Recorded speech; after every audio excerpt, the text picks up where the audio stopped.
everyone, I'm just doing a follow-up video on what I think are the reason behind the nubs.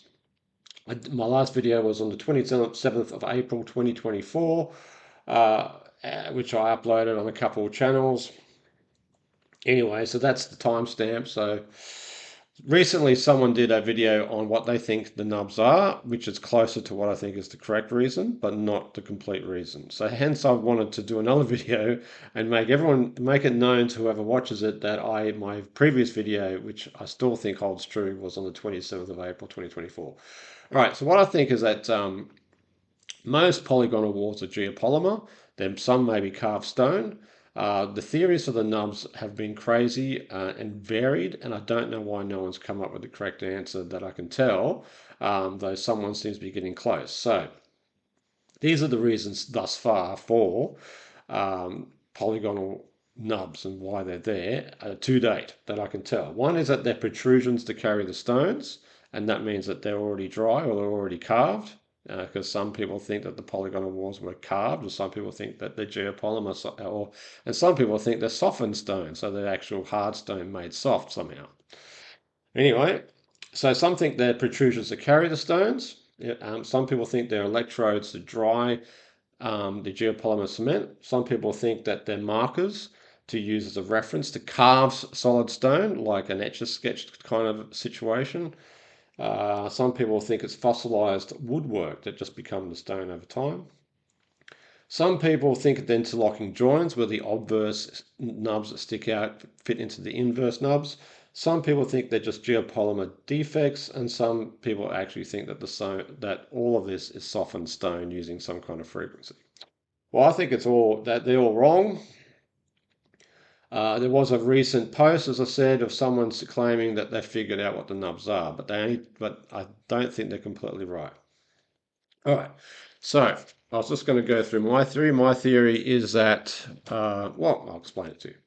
All right, so in the recent video, so there was a recent video where someone was talking about these squarish polygonal walls. There are square stone walls are not that polygonal, they're mainly just square, but they have these nubs in the middle. And his theory is that they make them they make a cask, a block.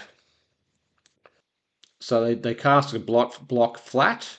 That's all right, but they would have this face here would be, that would cast as flat, so this would be the bottom side.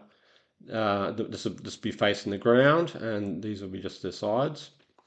And then that in the actual formwork or the mold, they would put in the geopolymer and then put a square hole in the bottom, and then they would put pressure on it, or its own weight would simply create a certain amount of pressure, and it would let some of the water ooze out, and creating a more stronger block and less slurry. Because what happens when you lay cement of any kind, it creates, the excess water goes to the top and creates a slurry, and that slurry can be very brittle and crack off, and it makes a somewhat inconsistent finish if you don't manage the slurry that comes to the top. So it makes sense that this would be laid flat, with this side being on the bottom, and then the pressure would start forcing out some of the cement out the top and out the bottom, sorry, and some of the excess water, and they've solidified that. So that sort of made, I was happy with that, but alas, most polygonal walls look like this, where the nubs are at the bottom, and you even have inverse nubs. So this wasn't explained well at all. And what I did in April 2024 is I think I had it right. And so this is what I think, and I'll go through it. I think that first of all of these things are Hessian bags. Basically, if you look at these three here, this one, and this one, they would basically have three blocks, for example, and then they'd stick another bag on top, maybe a few bags to try to make it all work. The Hessian bags would need to be stabilized, so they'd probably stick wooden posts up to hold it up so it wouldn't sag out. Some of the material might be partially cured, it's hard to know how they'd actually put the bags in place, and how they'd actually lay fairly soft cement this way, but it'd be some kind of bag or something like that. And then they'll start putting in the geopolymer material, or I don't mean as I don't exactly know how they would sit each bag on in position, but there would be some kind of demarcation of an actual bag, or something like that, not an actual formwork. Hence, that's why they just basically mold into each other. So this is what I think happens. So for example, you would have, say, one pre-existing block that's pretty much dry here, and then you might have another one here,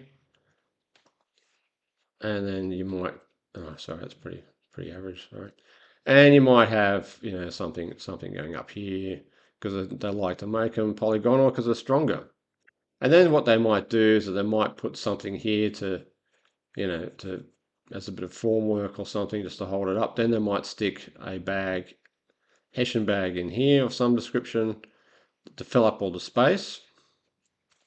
Then they would fill it up with material, and then the material will be pushing the bag outwards and putting pressure on it, and making it try to bulge outwards. And so they'd have to possibly put maybe a couple posts, or they might have a post going right up and down. It's hard to say how they did it. And anyway, what they'd have to do is that when you're putting in geopolymer inside a bag, what's going to happen is that there's a huge amount of weight coming down, but a lot of the water will go upwards, and you'll have slurry at the top here. You'll have water coming up to the top, and that'll take a while. And then, of course, what's going to happen is that as you're building the structure, and you're putting more near dry, non-cured stones on top of each other and molding them into place, so that they can form each other and they can basically become a tight fit. You wouldn't put dry stones, you wouldn't put them completely wet, but you'd like to have them sort of semi-cured, maybe what's called a screed cement. That's a dryish mix.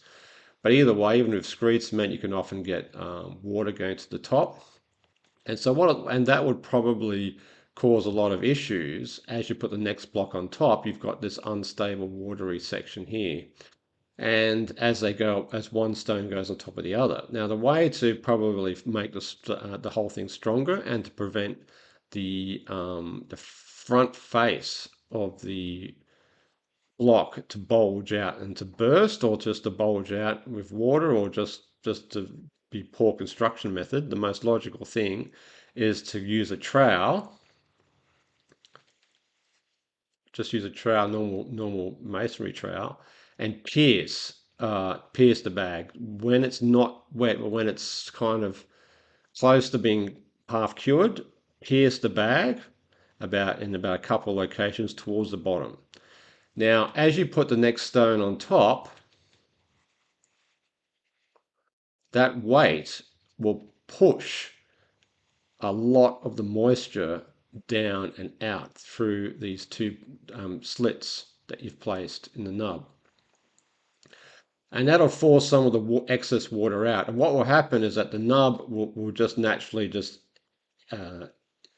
excrete, if that's so the cement will just naturally come out and bulge out and then dry, and then it'll just weather away and just become rounded and disfigured. And that will increase the strength of the block, and also will allow the block to better give it a bit of give. And that way, because that way it'll force it to expand and to fill the gaps, or not fill the gaps, or excess cement to be pushed out that's not needed, and so that the whole thing can fit tighter, and the cement will become drier quicker. It'll excrete excess water, so that it become more of a screed mix.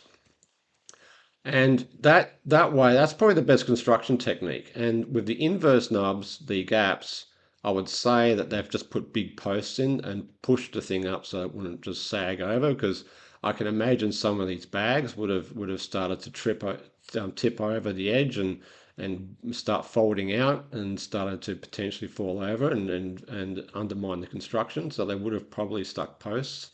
and just force that bag to stay in position. They might have put some framing because you'll sometimes see things that look like formwork up and along the edge of these polygonal walls.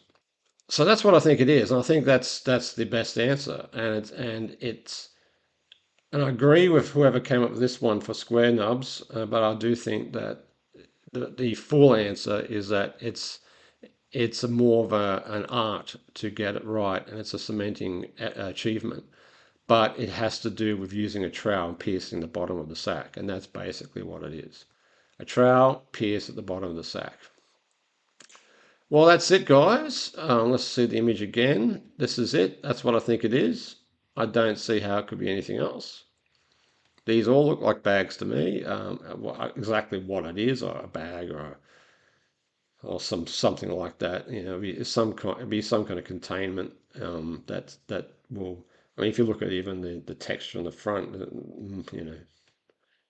given us a lot of time. I mean, how they exactly did it, I don't know. But in terms of the nubs, I think I got the right answer. Thank you very much.